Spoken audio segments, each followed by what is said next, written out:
May pagpapalikas na sa mga landslide-prone area sa Baguio City. Pero ang mga turista roon, tila di alintana ang bagyo.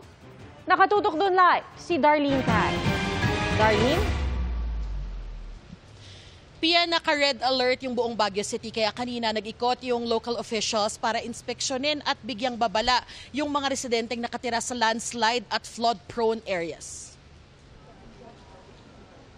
Maulan man sa Baguio City na nasa signal number 4, dagsa pa rin ang mga turista.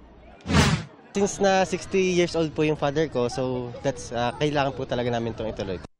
Sa Wright Park, binihisa ng kapote ang mga kabayo na ibabalik daw sa kanilang kwadra. Isinara na rin ang public parks at inabisuhan ng ilang pribadong tourist spot na magsara. Pinalikas na rin ng CDRRMO ang mga nakatira sa landslide-prone areas gaya ng Barangay Dominican Mirador. Pag na-reach na yung oversaturation ng ating lupa, yun talaga nagiging problema namin.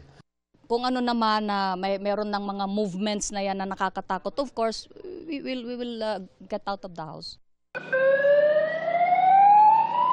Inikutan din ng LGU ang mga bahaing lugar tulad sa Barangay Lower Rock Quarry dahil baka umapaw ang City Camp Lagoon.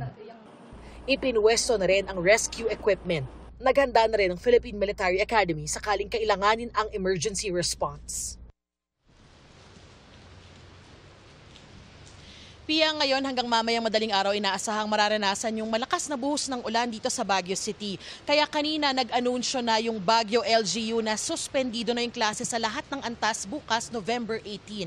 Half day na rin yung pasok sa government offices maliban na lang doon sa mga may kinalaman sa emergency response. Yan ang latest mula rito sa Baguio City. Balik sa iyo, Pia.